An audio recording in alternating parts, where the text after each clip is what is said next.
I'm April Vokey, and you are listening to Anchored, my chance to interview some of the most influential people involved in the fishing world today. Here I learn more about their careers, opinions, history, relationships, and life both on and off the water.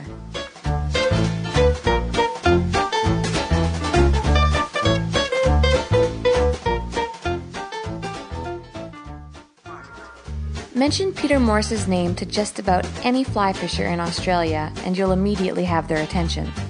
Peter was one of the first people to pioneer fly fishing in the vast continent, and he has since done his part to maintain that role. Author of 3 books, certified master caster, television personality, and well-traveled angler, he is a man I simply had to get to know better. I took the New South Wales train to make my way from Sydney to his home in Australia's Blue Mountains. In this episode, Peter opens up to me about his upbringing, his views on shark conservation, Australia's fishing industry, and the television show that made an undeniable impact in the land down under.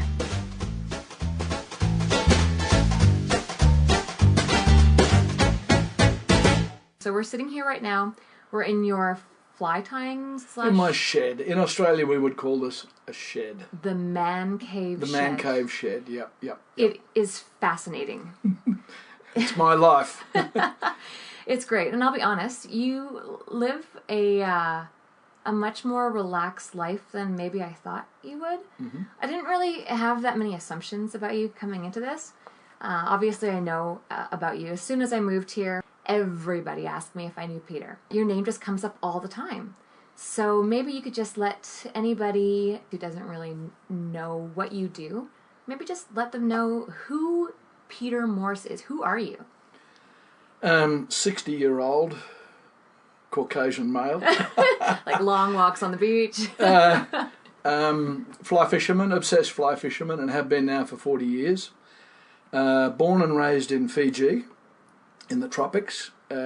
Grew up fishing. My dad built a couple of boats for the family. It was a hobby of his. He built boats, and we went fishing on the weekend, trolling heavy hand lines for mackerel and coral trout and trevally, and basically fish that we caught to eat. But what I didn't know at the time is that my grandfather was a fly fisherman, and Dad had also been a fly fisherman. And, you know, it's one of those, if only we'd known at that stage that saltwater fish could actually be educated into eating flies. Right. But we didn't. And so I grew up fishing, but I didn't come to fly fishing until I was 20.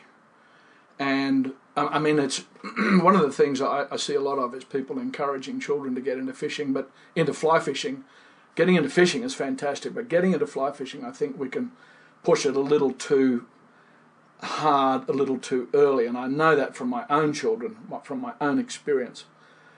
There are some children who take to fly fishing at a very early age. They have the gene and they see someone fly casting and they just want to do it. And then there are, I guess, the vast bulk of us who come to it a little later in life.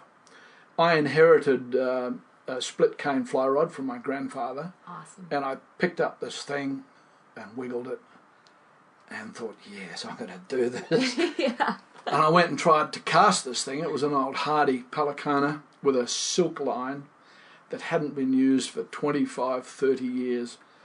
And it was, I didn't even know how to thread it up. I mean, we'd newly moved to Sydney. And I didn't know anyone in Sydney. And I strung this thing up and went down to the park and pretty quickly worked out that if I was going to do this thing, I would need to upgrade. So I went and bought a fiberglass rod and a Scientific Angler's air cell fly line. Right, no graphite at this time. No graphite, just early days of graphite. Early days. It was a Hardy jet fly rod. My next rod was a graphite rod, and that was a Fenwick HMG. And I taught myself to cast, and that was a long process. But, you know, being someone from the islands, with a family trout fishing background, I was drawn to the mountains, and I travelled to the snowy mountains and learned, eventually caught a trout, then caught more and more, and then I became, from the Fiji days, there was a girl I knew in Sydney, Lizzie Robertson, and her boyfriend at the time, now her husband, Gordon Dunlop.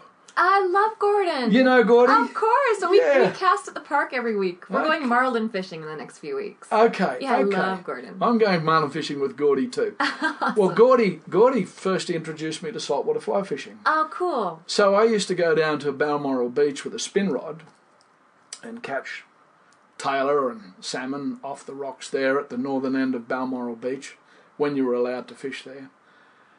And I wonder if I can catch these things on fly. And didn't do it, but I met Gordon and we went casting in the park and I went fishing with him. And he was the first guy I saw who could really cast. Phenomenal caster, Gordy, and using a shooting head contraption thing. Yeah. And throwing it out of sight over the horizon. Right. And I caught my first saltwater fish fishing with Gordon. It was on New Year's Day, 1977, and it was a kingfish, a yellowtail kingfish. Awesome, yeah. In Pittwater, surrounded by New Year's Eve revellers who had obviously gone right through the night. Yeah. And were starting up again. Yeah. And I was cheering and clapping as I caught this yellowtail kingfish on a trout rod. Because they wouldn't be fly fishing back then. Not very many people in the Very 70s. few people. We never saw another fly fisherman on the harbour. Because even today when I go, because we do a lot of fishing in the harbour for kingies. Yep. And even today, there's not that many people fly fishing. It's mostly conventional gear. I'm surprised because I know, speaking to Justin Duggan, the guide on the harbour, Yeah. there's a lot of guys, and you know, I know there are schools of salmon and kings that are surrounded by guys who are only fly fishing. But back then there was no one. Right. Just no one. So we flew by, and from then on I became obsessed with saltwater fly fishing. But I'm glad you're fishing the harbour. Oh, yeah. Yeah, Well, it's just so excellent. easy with us being in Manly. It's super easy to get on a boat and just go. Wonderful. But to go back to your original question, isn't fly fishing wonderful? You go off down these paths that lead into all sorts of things. But I've been fly fishing. I started writing for magazines and taking photographs in the early 80s, and I still did a lot of trout fishing at that time. And the one thing I was good at school was writing and English and comprehension. It was the one thing I was good at. I have no tertiary qualifications. I did get a good education, but I discovered surfing and other things after school. Yes. And sort of went off the track a bit for a few years there. And in the late 1980s, I started fly. I said, I got divorced, I got married, divorced, and I just said, I'm just going fishing. That's what I'm doing.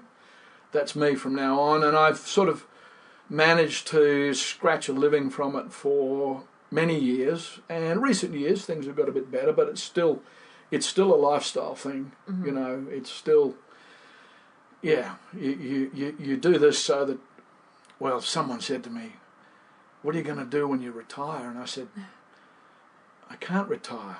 To retire, you have to actually have started working, and I've never actually started working.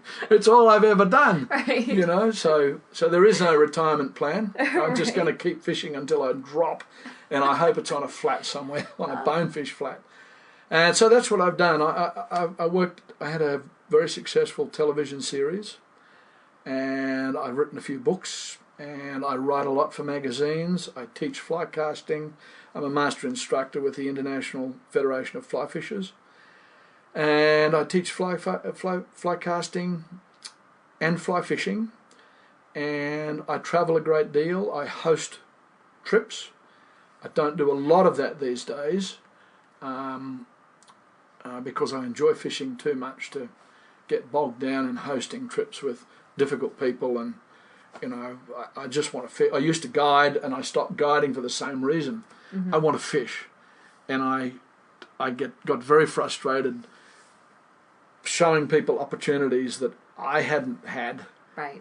And they'd stuff it up, and I'm sure you're familiar with that. And the frustration, I let my feelings show, and I realised that guiding wasn't for me. stick to what you know and what you do well, and that's been my philosophy. So I write, I take photographs, I teach. That's my core business. I promote Sage. I've been involved with Sage for many years, and I'm their ambassador in this part of the world, and that's that's me. Well, you're not getting off that easy.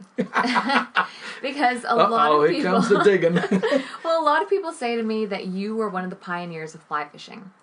And, I'm going to be completely honest with you. For me, and maybe this is, why for me I don't think that I see a lot of fly fishermen out there. Because in the States, fly fishing is huge. And in North America, I'm Canadian. Mm-hmm. Fly fishing is huge. Mm-hmm. And out here, it just feels, and I don't mean to offend anybody, but it feels like the industry, when it comes to fly fishing, is behind in Australia. And I would even go so far as to say, I feel it's like 20 years behind. Mm-hmm. Now, if you're pioneering this in the 70s and 80s, that's a pretty decent time period to be pioneering. What, you got something to say? Spit it out. What are you thinking? No, I understand the comment about 20 years behind.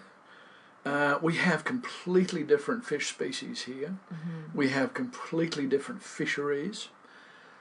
And it's interesting, flats fishing in Australia. Most of the fishing I do is saltwater.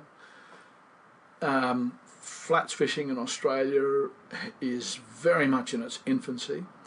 Our trout fishing, the lake fishermen in Tasmania are world class. They're exceptional. They're some of the best fishermen I've ever seen. Yeah, exceptional anglers in lakes. We don't have the rivers, so in trout fishing terms, we simply don't have that culture of fly fishing in rivers. You've seen the things that we call a river. Yeah. Okay, I can't even swim in your rivers because a bull shark might eat me. In the ones that we're fishing, anyway. Or a snake might come in and join you, or a platypus will spur you. Right. What we call rivers are just a ditch or a creek in the US or Canada. Right. And so that river fishing culture is not very strong. If we want to fish rivers, we go to New Zealand. Well, I've got to back you up a minute here because I'm on the coast, so I'm on the East Coast. So for me, when we're fishing rivers, they are literally pouring into the ocean. They're tributary directly to something they're saltwater. They're not freshwater. Mm-hmm. Now, out here, you're in the Blue Mountains, right? Mm-hmm. Are the rivers out here legitimately freshwater streams? Yes, absolutely. Okay. Absolutely. Okay, got it. Just about the Blue Mountains, the catchment here is all east flowing into the ocean. This is not the watershed. The watershed is actually west of here. The Blue Mountains are an upthrust sandstone plateau. It's fairly infertile. We have no rivers on top here. It's a very small catchment. And we can walk 100 metres from here and the escarpment will drop off 2,000 feet.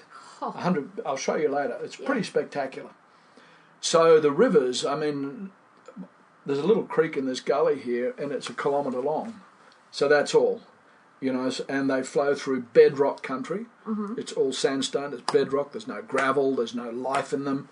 There's a few yabbies, or what you would call crawdads, right, and little river fish. So there's the Sydney's main water supply, which we can just see from here, Warragamba Dam, the Cox's River flows into that. That has a spawning population of rainbow trout. Mm-hmm.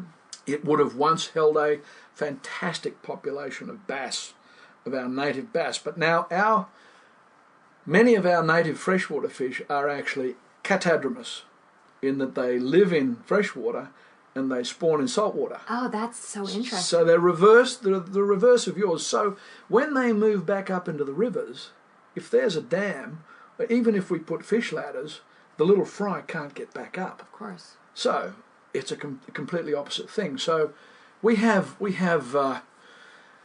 very different fisheries. It's a very dry continent.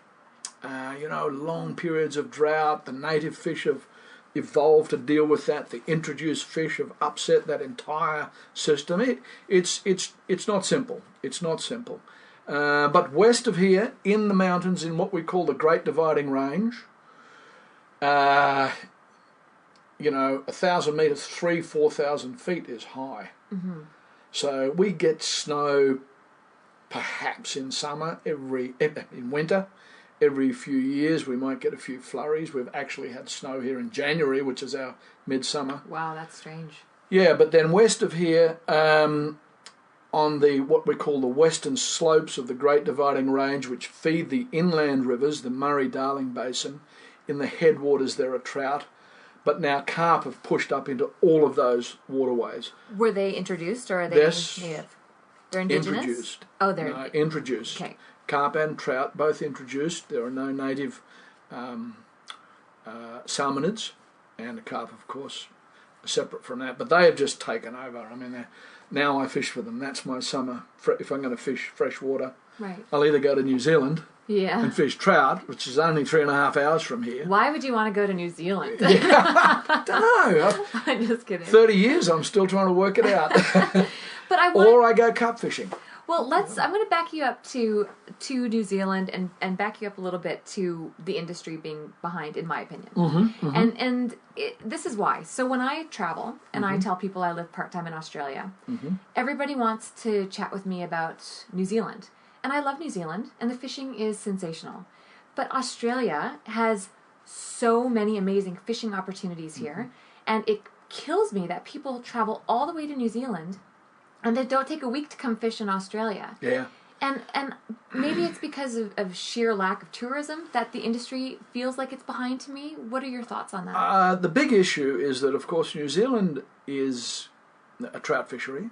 There's very good saltwater fishing in the north of the North Island. Exceptional saltwater fly fishing.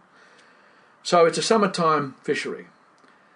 Summer in Australia, you just by all means go to Tasmania, where you're going to fish lakes, and you're going to have spectacular lake fishing if you're a trout fisherman. The rest of Australia, our core species are probably saltwater, and that is a wet season throughout the tropics. So you're going to run into very high humidity, right, extreme heat, hurricane, what you would call hurricanes, what we call cyclones, right, lots of bad weather, and just difficulties. You can't fish off the shore because the crocodiles are going to get you. Yeah. You wade in the water, the sharks are going to get you. There's a lot of nasty things in our water. The blue ring octopus, the box jellyfish, the irukandji, it just goes on and on. So you need a guide, you need a boat. Most of the guides throughout northern Australia shut down in the wet season. Okay. That's their time off. The lodges shut. What are the months of the wet season? So wet season really begins late November. Okay. And goes through until April. I mean, you can still get late hurricanes in April. By May it's all over, but by May New Zealand's finished. So that's why we don't get that overlap. And trout fishermen or fly fishermen going to New Zealand, generally you go to New Zealand to fish the rivers, and we can't offer anything that's comparable of quality, because the quality in New Zealand is fantastic. We can't offer anything comparable as far as fishing is concerned. We could offer something different. Right. A totally different landscape, totally different wildlife. I mean, you go into a forest in New Zealand and it's silent, there's no bird life. Here you're going to see, I can lie in bed here in the morning and count 13 different bird songs from my bed. Right. So if someone coming here needs an interest, they might want to see platypus. Right. Kangaroos, wombats, our wildlife is incredible. Our snakes, we've got tigers, blacks, browns, copperheads, all venomous. Come to Australia to see all the snakes that want to kill you. All the things, yeah. So it's very different. Yeah, New Zealand is a very benign country. It's very safe. This is a very different environment. But that's one of the reasons why I was always drawn to Australia, is I love when I'm fishing, even when I'm bass fishing on the coast, and, all of a sudden the silence erupts and some dolphins come through in a river while I'm bass fishing. Or, my husband was fishing a topwater lure for bass and caught a bull shark. I mean, go figure that you're bass fishing and you're catching bull sharks. And that's exciting to me. Yeah. Is that it's so different. But what about locals? I mean, tourism's one thing, but what about the locals? So every night we go to the park and we cast. And it's astounding how many local people or just residents of Australia don't realize that you can fly fish for sharks and other species. It's been the story of my life. Right. Because I cast on the road out the front of my shed where we're sitting in here. Yeah. I've got Target spray painted on the road there. And I get a big passing parade of people, and cars pull up and say, "Oh, where do you trout fish around here?" And I say, "I don't."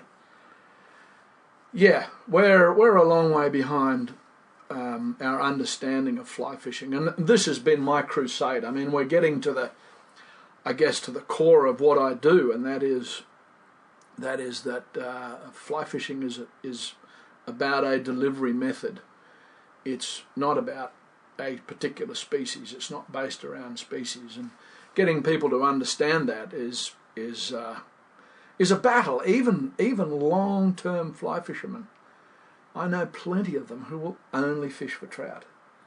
They will only fish for trout in Australia. But why? I do not know. I guess I don't know.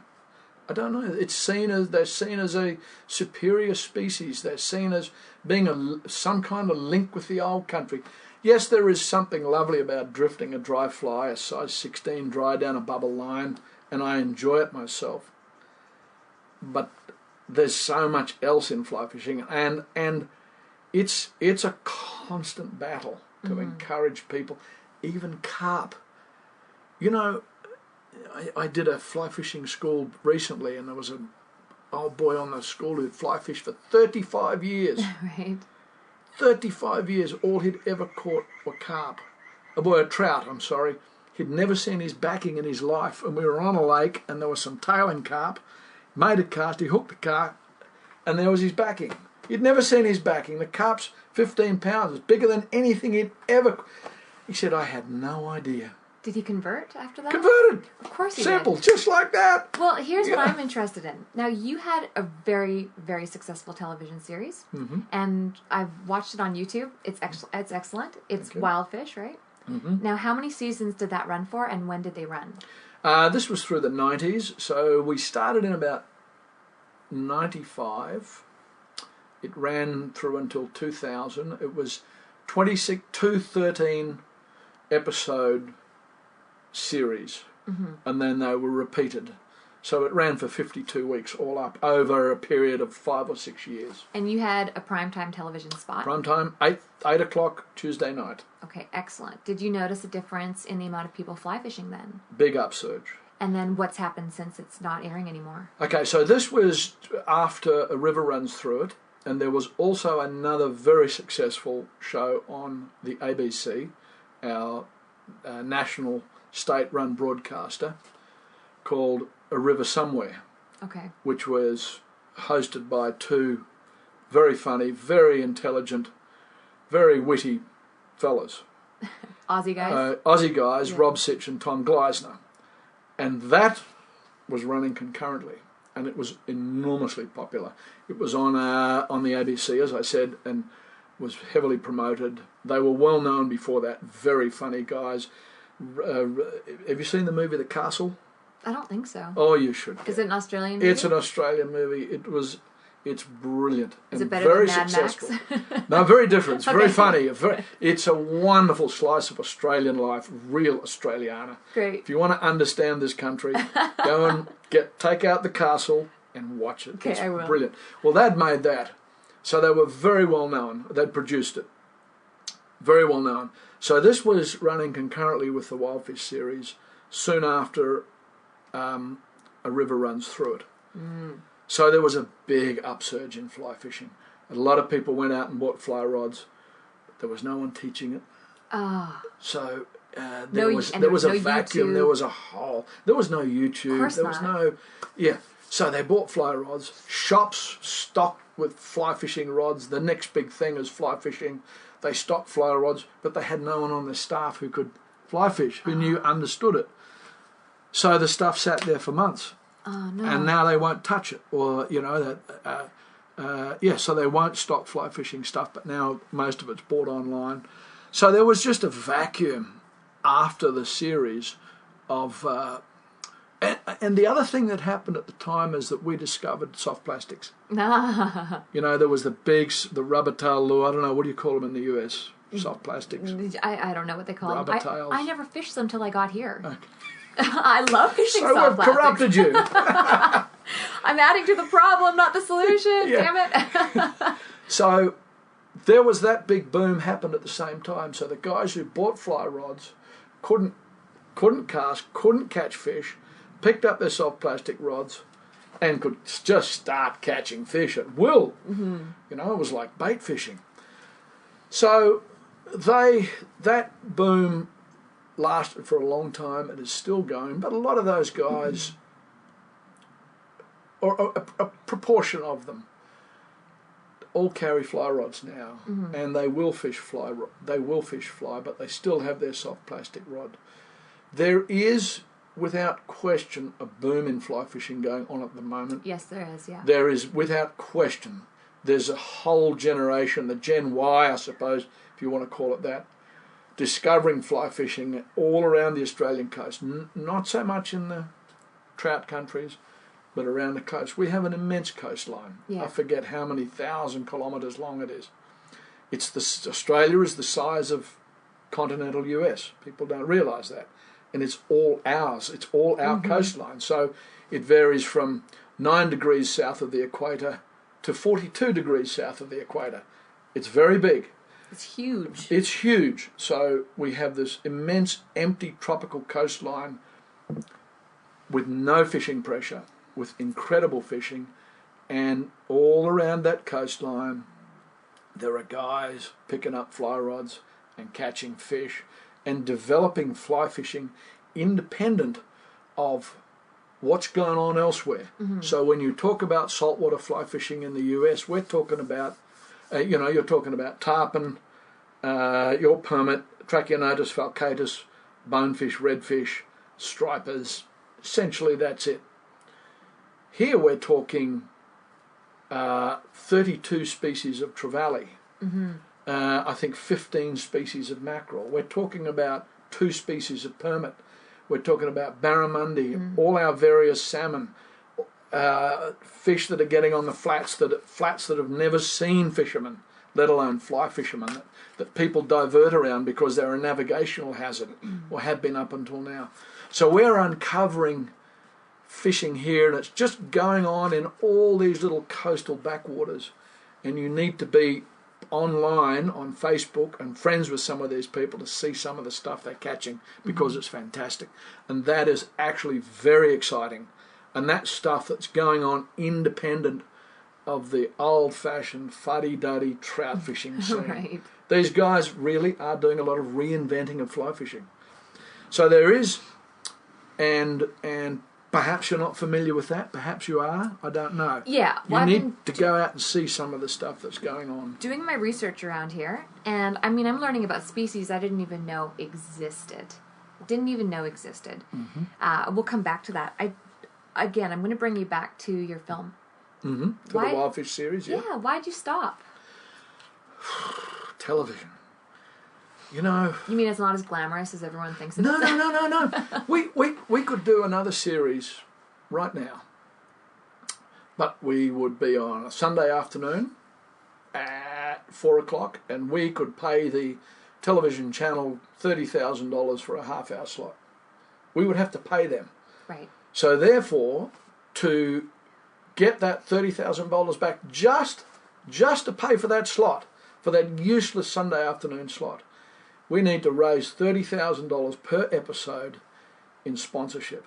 Right. Which means the whole program is about me saying, look at this wonderful new blah, blah, blah rod I'm using, and look at this reel, and look at this line. There's not enough money in fly fishing in Australia to do that.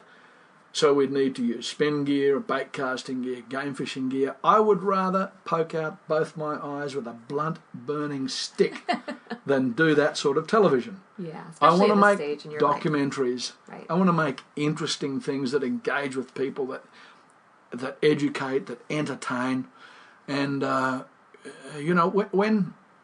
when we first did the Wildfish series, I wrote the narration for it. And I was told that you must write the narration as though you're speaking to a 15-year-old. And I said, bullshit. No way on earth am I doing that. I am not going to offend the viewers who are going to be watching this at 8 o'clock on a Tuesday night by writing that kind of crap narration. So it was written for mature. It was written for my audience, for the people I'm talking to. Yeah. And that was one thing, I guess, that connected, that was appreciated. Now to do television again, I mean, I've shot 3 pilots for 3 new series that were all knocked back. Mm. Now, I'll give you an example of what happened on one of them. We were on the flats on a remote Pacific atoll in a community that wants to set themselves up like Christmas Island. Oh, okay. Okay, so is this in Australia? No, this is in Kiribati, Republic of Kiribati, okay. Way out in the mid-Pacific, like an island 30 kilometres long with 12 villages. Wow. And each village a different religious denomination with their own church. I mean, and a huge lagoon with bonefish flats. So they've seen, I mean, the people of Christmas Island are the most, let's say, they're the highest earning income, highest earning people in the entire Republic of Kiribati, or Kiribati, which is the islands of the mid-Pacific there, Micronesia, basically. Right. So the people on this other island have said, well, we want a slice of that. We want to set up fishing camps here with guides and so on. So we went there and we filmed this whole program about, done with a fellow called Gavin Platts. I've heard of Gavin Platts. Gavin, yeah. To introduce fly fishing, to get rid of the nets because they net the bonefish, and so on. And we made this wonderful program about that. And then when we showed it, in one part of it, one clip, we had a big barracuda come in and look at us. And I've grabbed a fly rod, I had a rod ready for GTs, trying to hook this thing up. And of course it's bitten me off, I didn't have wire. And the television people said, that was a barracuda, that's dangerous. You should have made something about how dangerous that was and how your lives were being threatened by this barracuda. It was going to eat you, it was going to bite your legs off. Crap, when I see things like river monsters. Do you ever see that? Garbage. With the catfish eating you? Garbage. It is garbage. That is not what fishing is about. But that's what the television stations think their viewers want to see. Right. And I won't do it. I would rather starve than present fishing like that. I just won't do it. So we made 3 pilots, and they were all knocked back, and that's okay. They, I don't care. I'm having a wonderful life. Yeah, especially making the pilots. It's funny that you should say that because I just finished wrapping up my series. Mm-hmm. And I don't know if it's the same here, but in North America, there's 2 ways of doing television. Either you pay for the airtime. Yep. And then you obviously recoup your money by finding sponsors for commercial time. Mm-hmm. Or the network buys you. And in my situation, the network bought us. But what that also means is that they own you to some degree. And of course, they were pretty good to work with, and I've got to be very careful right now. But when I wrote the series and when I wrote the narration as well, it was, again, too mature. And it was, I hate to say this, but it was almost too, I was told it was too smart or too intelligent, and I had to, quote, dumb it down. Dumb it down, yeah. And that was very difficult for me, and I was able to do it just by simply changing my vocabulary, but maintaining the message. Yeah. But television is definitely a lot more work than I thought it was going to be, especially because it's not just as simple as going out, making a few casts. You have to write the series. Of course, there's the filming and editing, but pitching it and sponsors and the promotion and the marketing and then trying to maintain your message while not losing your integrity. It's a lot of work. So filming generally.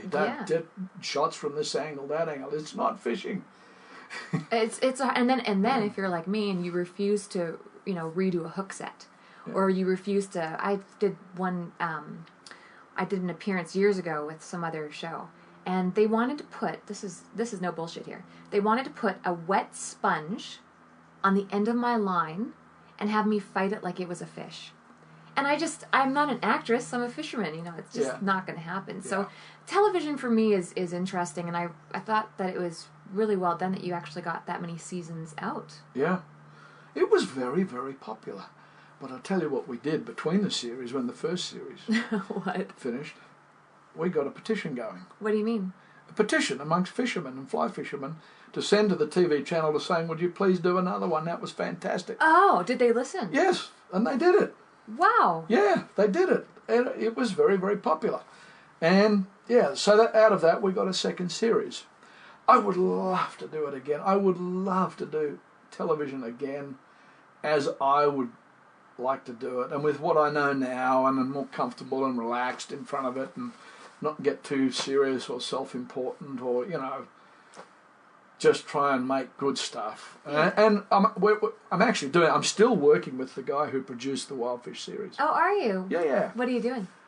We do a DVD magazine called the Fishing DVD, which is like 7, 8, 9 part stories. It's a quarterly magazine done on a DVD, and I present the fly fishing segment, and it's backed by Sage.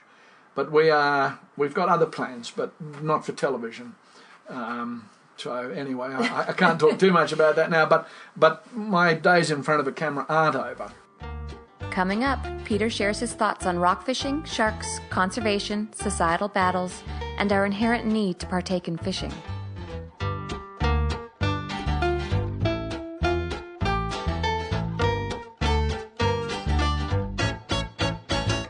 Let's talk a little bit about fishing off the rocks.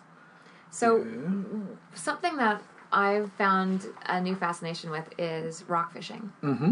And every time I post a photo of me rock fishing, somebody yells at me on the internet about it being dangerous and I need to be wearing a life jacket. First thing that comes to mind, yeah. Of course, it's the most dangerous sport in Australia. Is that right? Yeah. I really want to fly fish off the rocks. Is it possible? Absolutely. You're well equipped for that with your skills with the two-hander rod. Right, I was going to ask you about that. Now, how do I mean, those rocks are gnarly. They're really jagged. How do I make sure they don't cut my running line? Bird netting. Oh, okay, so get like a laundry hamper? No, see the bird netting over our veggie garden there? I do, yeah. So you buy that from a hardware shop, and it's cheap. Right. You put some lead sinkers around the edge of it, and you just drop it on the rocks, and you strip onto that. Brilliant. But now with double handing, I often need to set some sort of anchor with water, and obviously it's too dangerous. You'll be overhead casting. What happens if the headland's steep behind me? You're gonna have trouble if you can't get an anchor, right? Because short heads. Okay. Short heads, shooting heads. 45-foot long T14 or T17. Right. That's what I'd be using. Okay, I'll look at or skagit heads, chunky things that but definitely overhead. Okay. Yeah, there's really nowhere, even off the beaches, it's all going to be overhead. There's really nowhere where you're going to be able to set up a proper anchor and a D-loop off the rocks, I'm afraid. Right, absolutely. Now, when I was beach fishing a few days ago, just off the surf, and it seems perfect for a double hand rod. Have you done any of that? Yes, I have. And how does it work? Off the rocks and off the beaches. Yeah. And even on the flats, just to prove a point. Right. It's challenging because of the surf break. You'll need a stripping basket. Okay. Without question. The big problem, of course, is going to be line management. The advantage that a two-hander gives you is distance and line management on the water with mends and so on. But then you've got to retrieve, if you're throwing 130 feet, 140 feet, you've got to retrieve 100 feet of line. Yeah. That's a lot of line to manage. And that's the big problem. That's why you won't see a lot of people doing it. Okay. But I've done it, and there's a few guys who are really specialising in it. There's a guy on the New South Wales South Coast called Dave Longan, who only fishes two-handers off the beaches and rocks. Oh wow! All right. And he is apparently very, very good at it. But yeah, I guess fly fishing off the rocks is, for me, it's just too dangerous. If you can find a reasonably safe rock ledge, there's going to be other people there. And once you start having T14 and clouds and minnows swinging around, people get upset. Right. So finding a decent ledge, and of course the best fishing happens when there's a bit of swell, not when it's flat calm. Of course. So that's when you get the turbulence and the movement and the food's being dislodged from the rocks, and the bait fish are trapped up in the white water, or the fish are in the gutters on the beaches, in the deeper water that's made by the flow of the surf. That's when you've got your best fishing, and that's, of course, when it's most dangerous. So right. It's a challenge. I've done it, but your mind is so constantly on the ocean and the waves that may be coming. When I fish, I like to just drop into a zone. You'd know that zone very well, I'm sure. The hunter zone. The hunter zone, where that's all you're doing.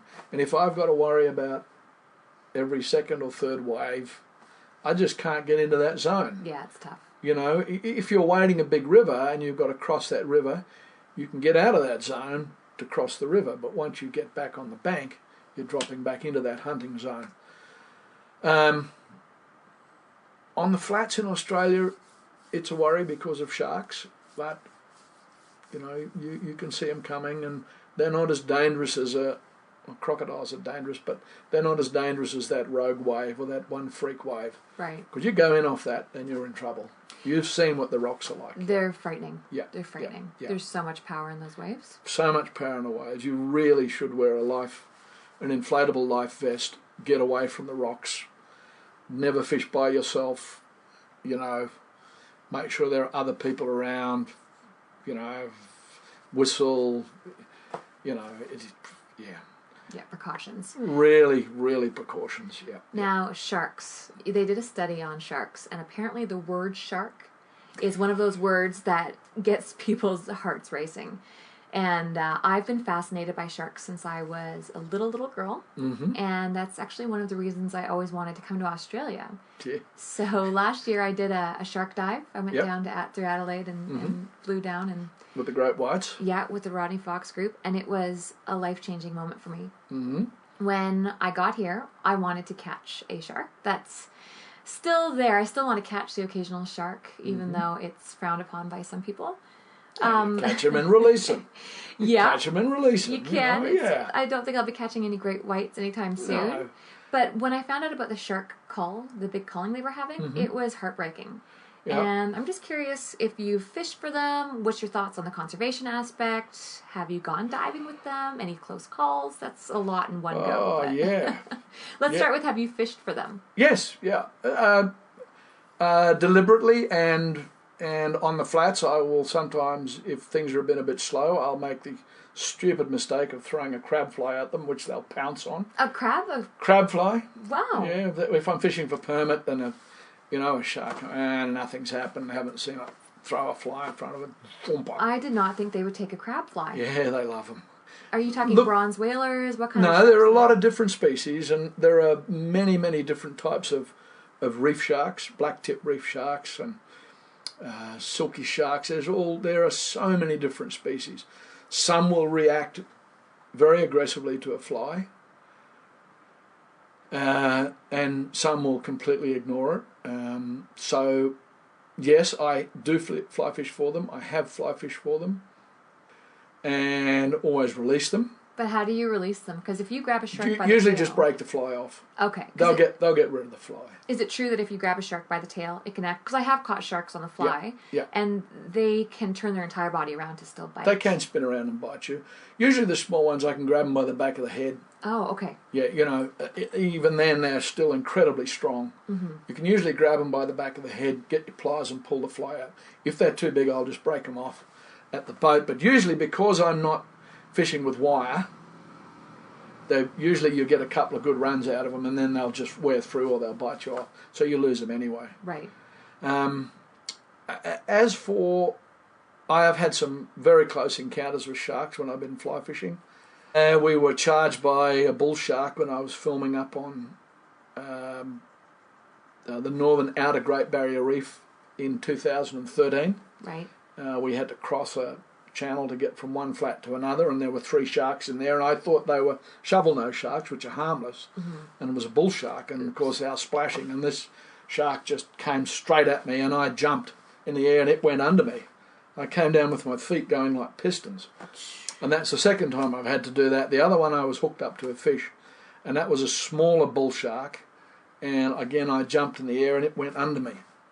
The problem you have there, of course, is if they bang into your leg, and they can bite an Achilles tendon, or even though you're in shallow water, or your calf, and you go down and there's blood in the water and you're thrashing, then it's all over. Mm-hmm. So they are dangerous. I probably wouldn't want to be on the flats with a tiger shark if I was wading. Hell no. And I've had friends who have had to get to their boat very quickly when a big tiger moved in. Hammerheads usually go on the flats to feed on stingrays, and I've had an extraordinary encounter with a hammerhead in the Northern Territory. Which, can I tell that story? Please. I was wading ashore I'd been dropped off by a boat, and I was wading ashore, and we were dropped off about 100 metres from the shore. It was a very rocky bottom and slippery rocks like bowling balls. And with a friend of mine, and we were about halfway to the shore, and the boat was slowly pulling away, and I heard the call of shark, and I go, oh yeah, here we go. I look around, and here's this dorsal fin that would have been 2 feet high. So this would be an oceanic hammerhead then? I don't know. I didn't get to ask it. He goes, what are you doing?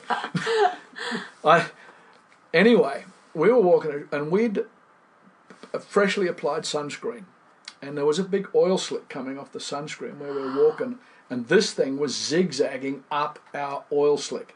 And I said to my mate, whatever you do, do not run, because we've got 50 metres to go. We'll probably fall over. We just got to keep walking. And if it comes up to us, we'll turn and face it with our rods and hopefully poke it off. Anyway, they're watching this thing, and it's zooming in on us, coming in so fast. And it would have been, I guess, a fly line from us, 100 feet out, and a little stingray jumped out of the water. And it ate the stingray in front of us. And I had this vision of this hammerhead coming out of the water, facing at us with the stingray in its mouth, and the stingray's tail just go, just whipping all around the shark's head. Oh my God. And it was probably hunting stingrays, and that's what they do. They feed on stingrays. They love to feed on stingrays.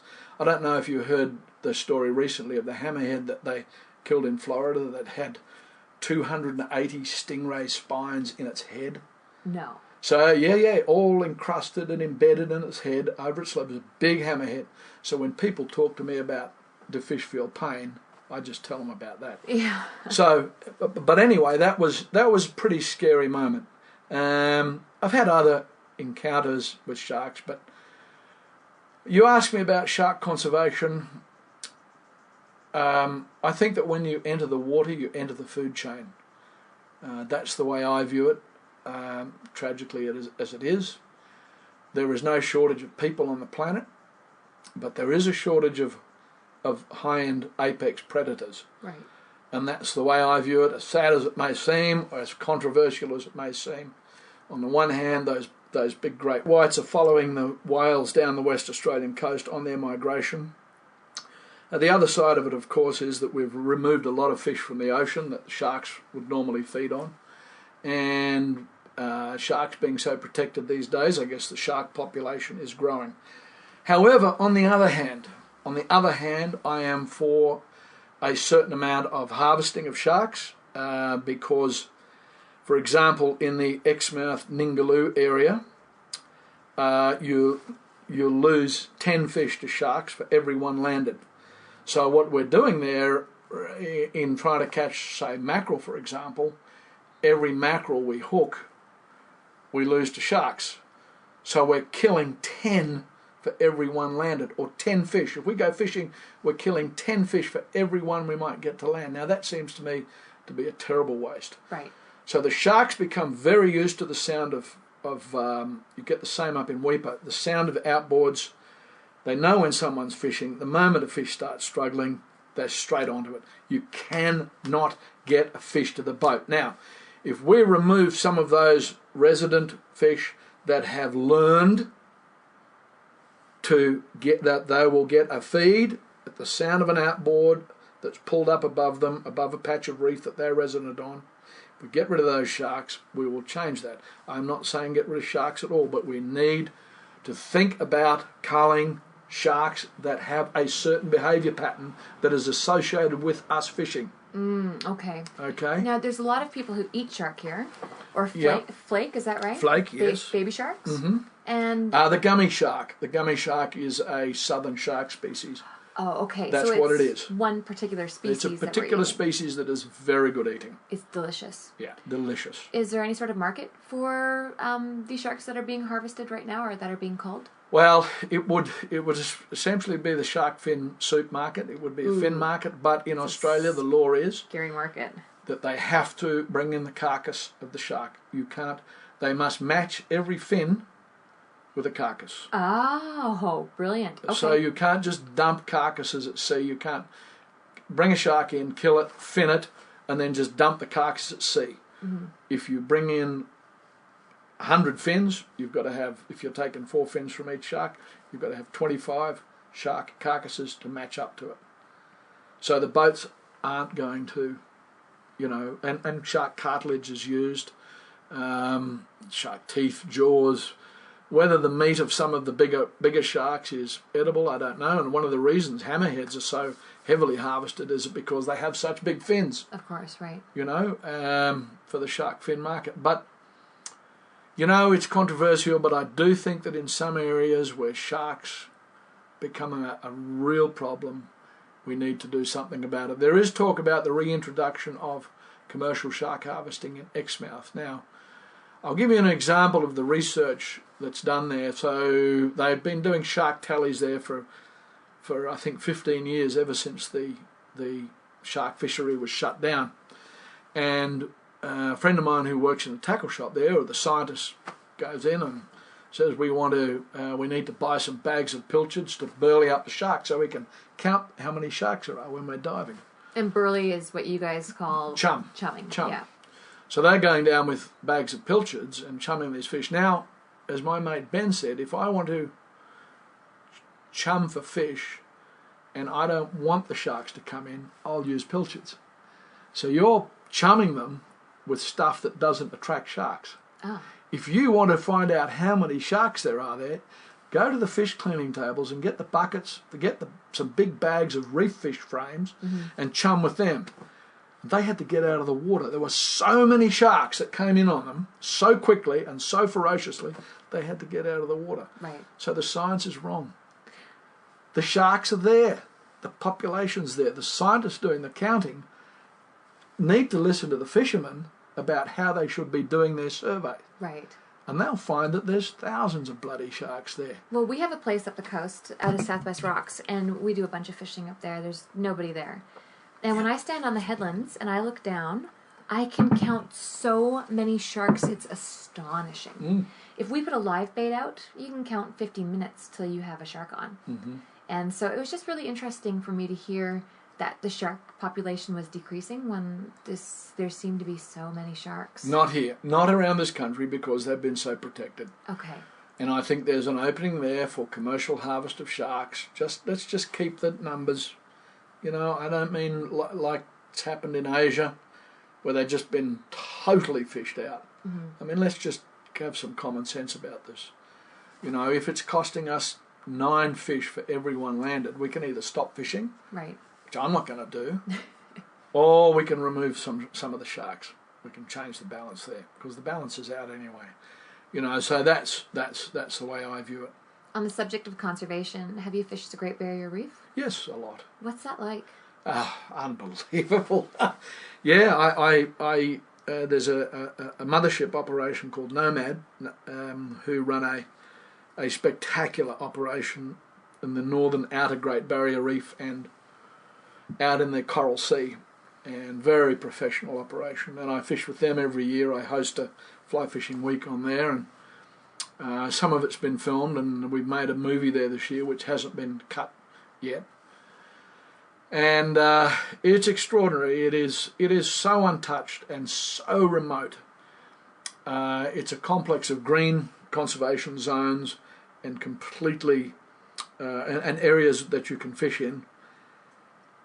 and it's so big, and there's so little fishing pressure there that, you know, I had a day there, my most recent trip, where we found a flat where the trevally and the permit poured in on this flat on a rising tide, and there was a wall of trevally. There's a mixed different species of trevally. They're not big. They're up to sort of 8-10 pounds, and in behind this wall of trevally is this massive permit. You know, so you're casting over the trevally to get to the permit, and it was an extraordinary experience. And then you fish the blue holes, which are in the outer barrier reef. So this is flats on the inside. So there's the outer reef, what they call the hard edge, where, you know, the outer reef drops away into 1,000 fathoms. Then there's the inner reef and all the reef flats, and then there's the coast. And there are no roads, there's no ports, there's no access. If you go there by boat, you need to be equipped to last for weeks. So on the outer barrier reef, you have, you need to get on Google Earth to get some comprehension of the size of the barrier reef and the size of some of the reefs out there. But then on the big outer reef platforms, you have what we call blue holes, which are 15-20 feet deep in these holes, and they might be the size of a major football field or 2 football fields, from the shallows, from the flats either side, and then they drop into these holes, and these holes are full of coral bommies. What's a bommie? Bommie is like a coral head. Oh, okay. A coral head and complexes of reefs, and the fishing in there is unbelievable. Unbelievable. Where, I mean, literally this last time we stopped catching fish, it's all, if you're using anything lighter than an 11 weight, you're just not in the game. But why is this not a destination that we hear about in North America? It's so remote. Yeah, but a lot of places are remote. Nomad is there. They're online. There's lots of wonderful footage. Nomad is a very professionally run operation. Lots of footage of the GT fishing that they have. I got some big GTs on this last trip on the flat site fishing. Permit. It's there online. Nomad, Nomad, Coral Sea. Look it up. It's brilliant. It's brilliant. And I host fly fishing trips up there once a year. It's not cheap. It's a very difficult remote operation. Like, it's fly in by seaplanes, and you know, it's tough.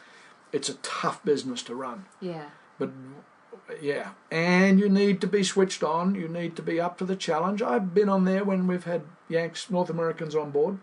You know, guys who really travel the world and really fish. But it's in those blue holes. It's just hand to hand.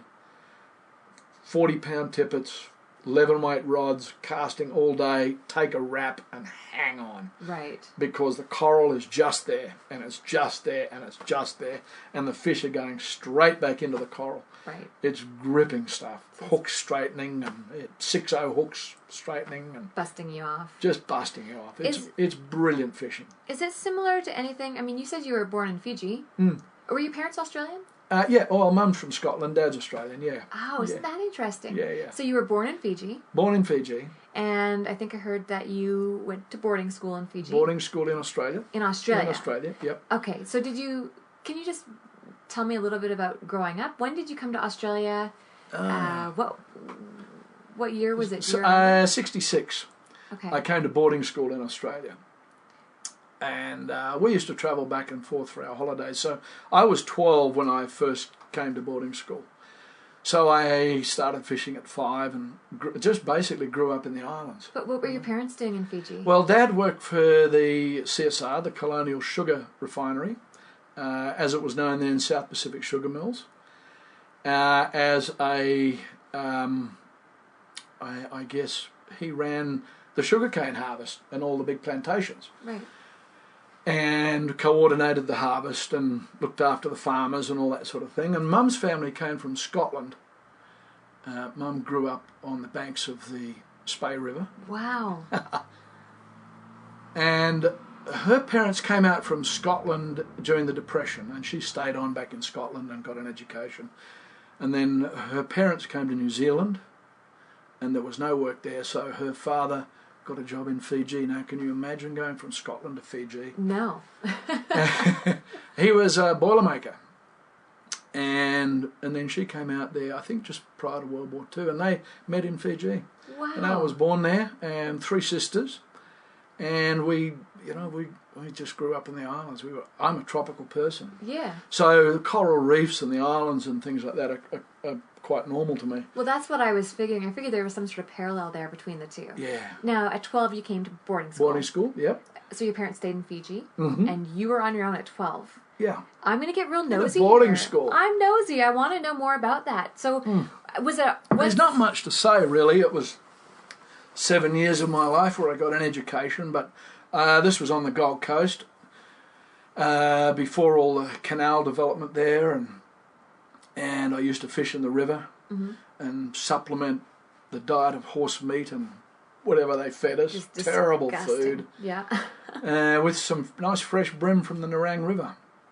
But it was just, we travelled back and forth for holidays twice a year. And when I was young, I spent, so we had 3 holidays. There was 3 terms then, or semesters as they call them. And for 2 of those, we would get flown back to Fiji, and for the other one, by the company Dad worked for, and the other one, I used to go on holiday with relatives on a farm in Western Queensland. So that was quite something. Yeah. But I got to ask you. I'm just going to pry into your psychology a little bit. Because everybody gets into fishing for their own reasons. And it's usually so much more than, my dad took me fishing. And you would have been spending a lot of time, I would imagine, on your own. Do you think that any of that would have drawn you into fly fishing? Do you think that fly fishing is a solitary sport? What's your take on it? Oh, very much so. Very much so. I love fishing. I love going fishing with friends. But as my friends, my regular fishing companions will tell you, I'll leave them as soon as I can, and then you catch up later and share stories and so on. But I fish by myself. Otherwise, I end up guiding. I have this guiding instinct, and I'm stop it, no, catch the fish yourself. And I was on Christmas Island once, and a fella said, "Can I come fishing with you?" And I said, "Sure you can, but I'm not pointing any fish out for you. If I see him, I'm going to catch him." He left me after an hour. Right. Well, did his own thing. But I really believe that there is a fishing gene. Okay. I talk about that more and more because I see it more and more. There is something in us, and I do not know what it is, and I have far greater minds than mine have pondered why we fish. And yeah, I really can't get to the bottom of it. I'm not comfortable. I turned 60 last year, and now I can go for a time without fishing, and I do my fishing in intense 1, 2, 3, 4 week bursts, but in between I don't need to go fishing. So I guess I've burned some of that out of me, that need to fish daily. Right. I go for quality rather than quantity these days. Good. But I simply do not understand this need to fish. I'll tell you something I read years ago, and I can't remember the name of the author or the name of the study, but they took a group of 100 people, 50 men, 50 women, put them into a primitive community. And they came from all sorts of backgrounds. They were volunteers. And within a fairly short space of time, and I forget the exact details of it, 8 weeks, they started to perform in roles within that community that they hadn't performed in before. Okay, so some took up basket weaving. Some became hunters, some became fishermen, someone became the shaman or the witch doctor. So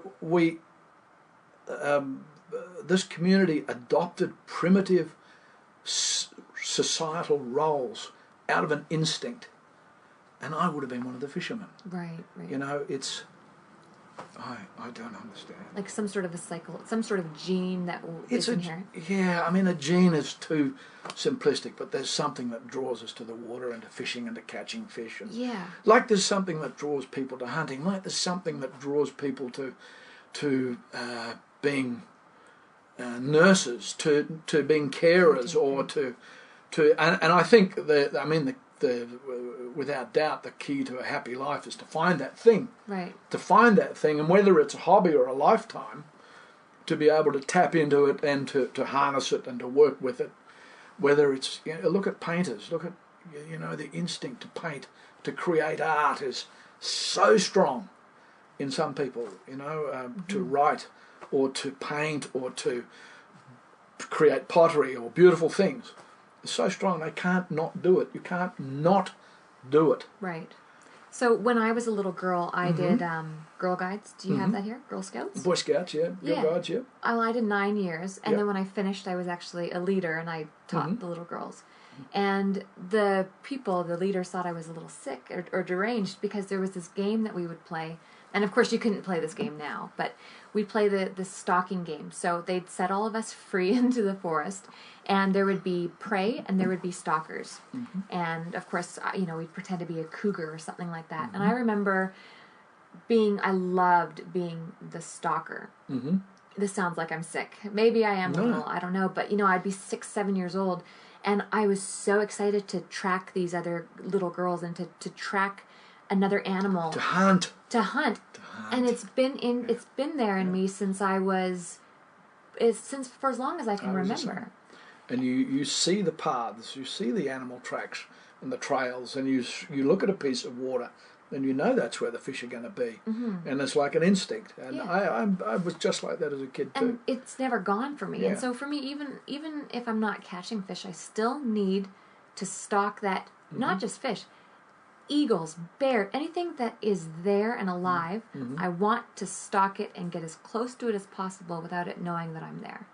So maybe it is something that we're born with. I think so, and I think if you'd been in that community, I'd be a fisher. You'd be a fisher. Yeah. That's simple as that, And we can't avoid that.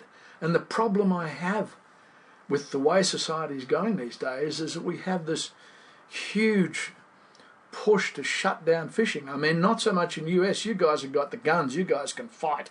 Someone tells you can't fish and you're legally allowed to fish, then you have the numbers and the culture to avoid that. Well, we have this growing culture in Australia of people saying, you can't do that. You can't go there.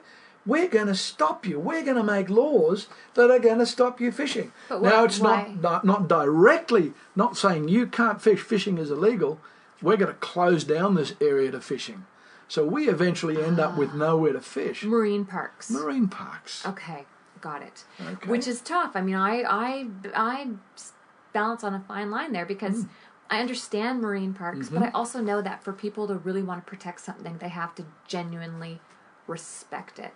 Yeah. Now, of course, out here you have divers, snorkelers, surfers, so you're still getting that group of people who understand and respect it. For me, it gets down to fisheries management. This whole issue of fisheries is about management. It's not about banning people. It's not about stopping people doing things. And the bulk of these people who want to do this live in inner city.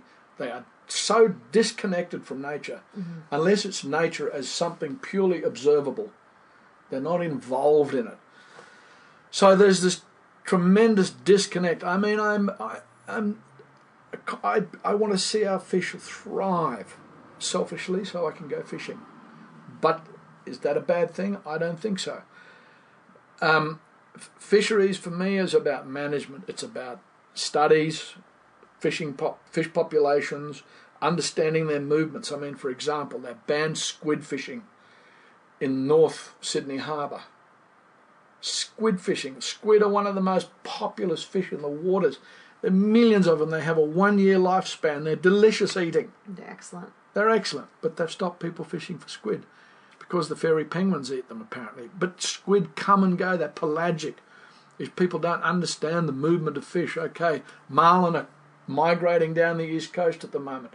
If you went out marlin fishing in winter, you wouldn't catch a marlin fishing. So they might do their survey in midwinter. Have you caught any marlin? No, we haven't. Oh, the marlin population is under threat. But they haven't done the marlin survey in summer. Yeah, we went out today and we saw 15. We caught 4 and we released them. That's a different thing. So when you do your survey, how you do your survey is a completely different thing. You know that? Yeah, so we have all those issues. So the science is slanted towards conservation without being real and practical. So they'll use East Coast science on the West Coast, whereas the two are dissimilar, so dissimilar. So this is the problem I have with the movement that's going on at the moment to ban fishing. I mean, ban fish. There's this great group of people who just want to ban stuff. Right. You know, oh, people are having fun. Let's ban that, you know. God's sake, we were fly casting in Centennial Park in Sydney.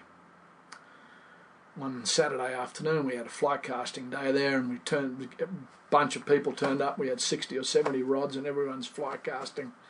There's people riding horses, there's people riding bikes, there's people driving cars, there's people throwing cricket balls, there's people running around doing all sorts of things. But we were told to pack up because fly casting or fishing is dangerous and you cannot do that in here. But it's yarn on the end of your yarn. line. You show them, explain it.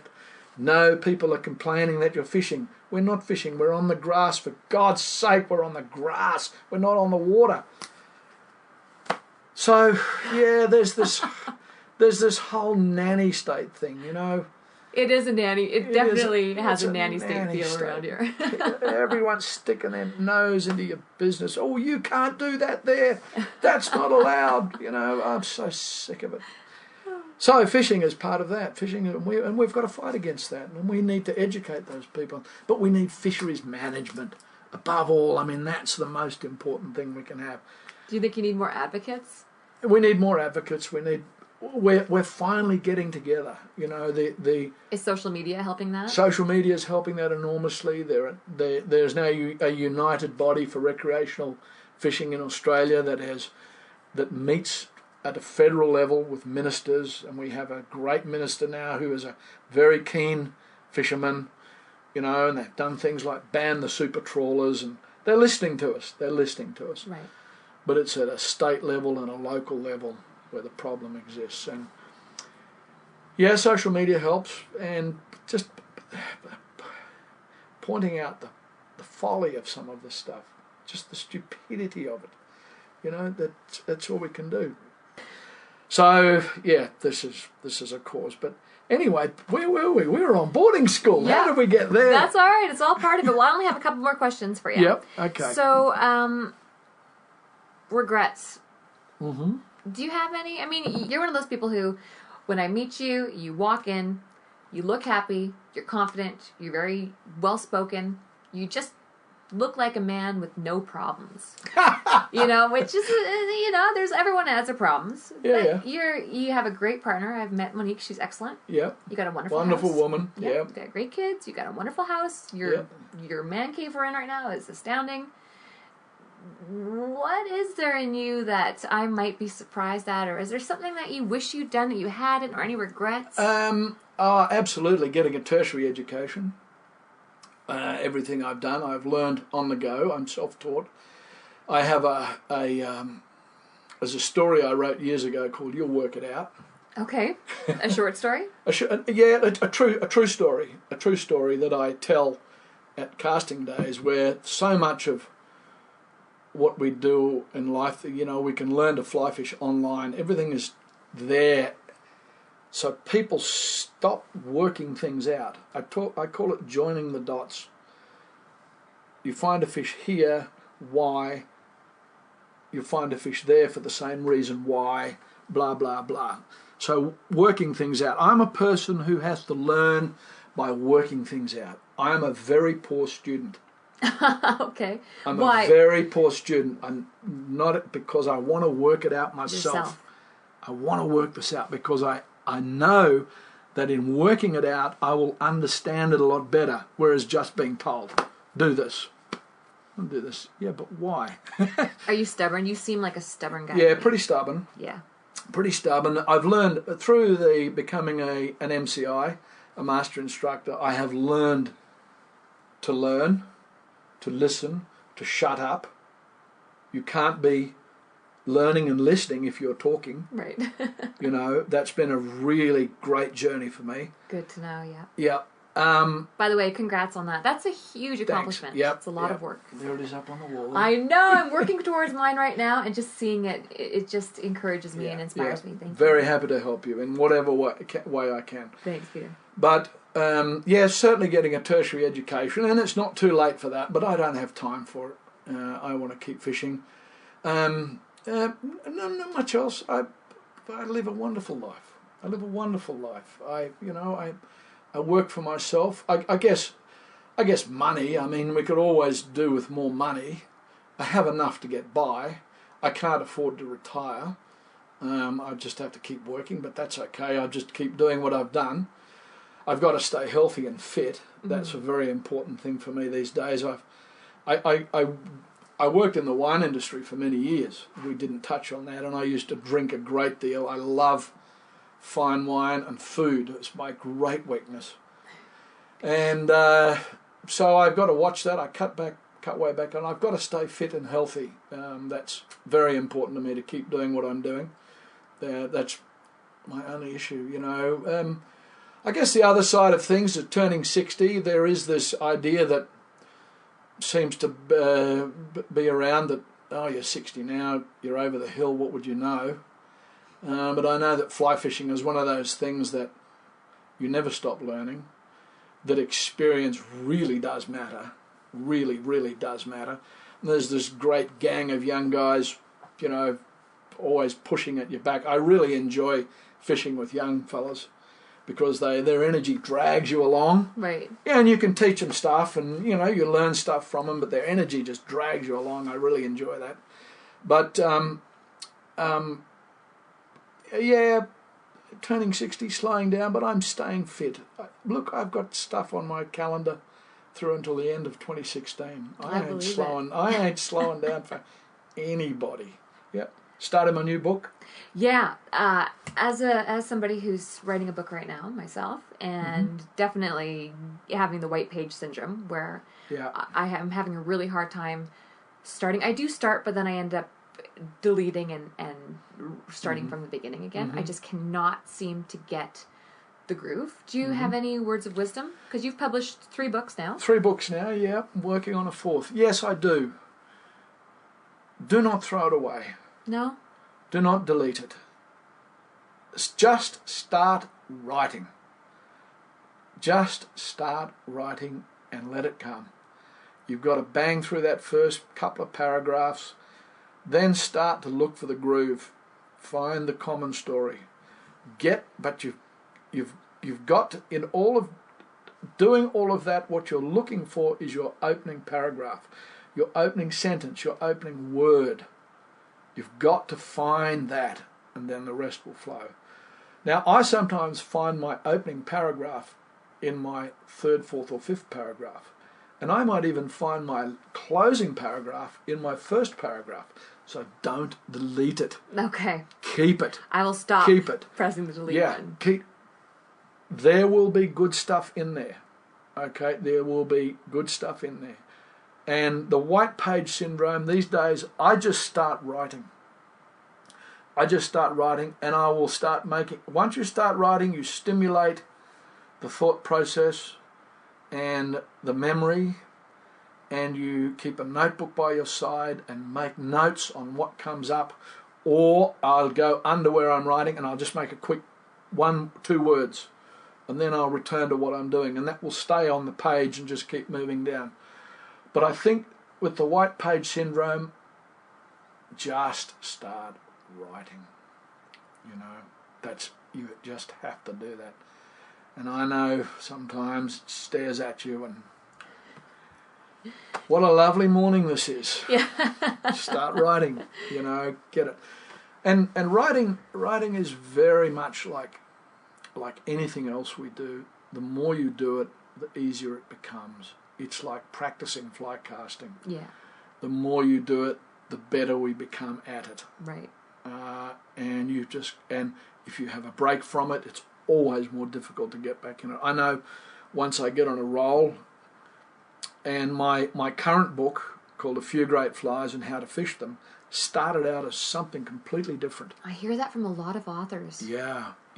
You've got to find this groove. There'll be a path. You talk about stalking things, and that's what'll happen. A path will open up, and you'll start to see tracks. Oh, what a great analogy. And That's then excellent. this tracks will lead to roads and so on, and next thing you'll be on a river. And there's the flow is beginning, so and this is why you don't delete them, because they are the tiny little tracks of the mouse that leads to the game trail and so on. Ah, okay. So don't delete them. And you've got to look for them. And to do that, you've got to be open to them. You've got to be aware of them coming up. So my book started out as a book on a fly tying book. And I had wonderful people from all around Australia send me their flies, saltwater flies. And I've still got lots of them. Lefty sent me flies. Dan Blanton sent me flies. And then I realised that everything is online these days. There is just no market for a book like that on flies without incorporating how to fish them. So the book evolved, and then once you get that solid idea in your head of what it's going to be, it'll just come. That's when it's 4 a.m, bam, bam, bam, bam, bam. Yeah. Don't talk to me! Yeah. Shut up! Yeah. Well, great. I look forward to reading the new book. Yeah, thank you. 3 more questions. Yes. 1, anything you'd like to add today to our conversation? Not really. Okay. 2, Not really. do you have any questions for me?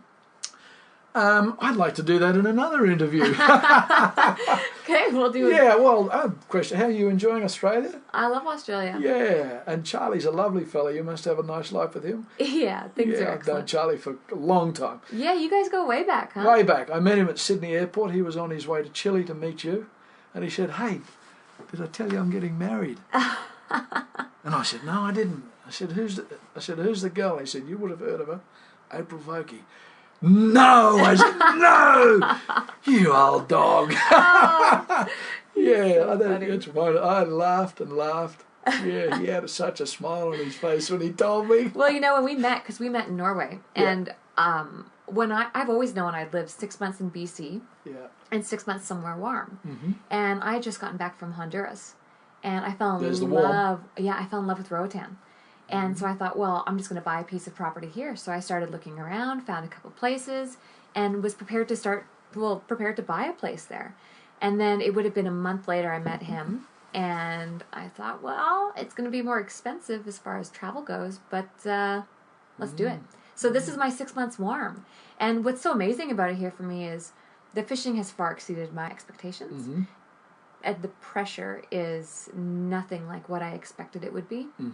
So I just feel like I found my own little haven. But I feel kind of greedy just taking it to myself. So I do want to share this experience in the Australian fishery with more people. And hopefully we can get some people out here to try it out.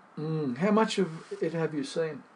Well, we spend our weekends, obviously we spend our evenings in the harbour. And we do a lot of fishing around home in Sydney. But we spend a lot of time up the coast, up in that spot. Southwest Rocks. In Southwest Rocks. I've been to Tassie, and obviously we go to New Zealand every few months.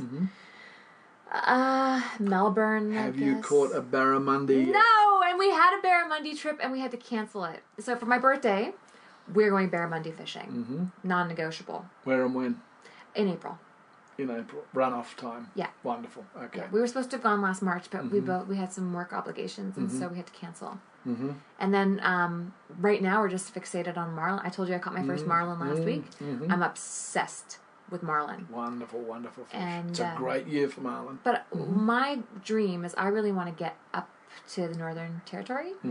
But I'm just a little bit intimidated by it, so... No reason to be. No reason to be. Without question, you go to the Northern Territory, you go barramundi fishing. Yeah, it's pretty special. Well, I'm going. You go. I live here now. You go, girl. All right. As they say. Peter, thank you so much for your time. An absolute pleasure. Really Thank you. appreciate April, it. thank you for taking the time to come up from Sydney to the beautiful Blue Mountains to talk to me. My pleasure. Been a pleasure. We'll do it again. Yeah, please do. Let's talk about you next time. Yeah, we'll see. And that concludes this episode of Anchored. Thank you for listening, and I hope you tune in again soon.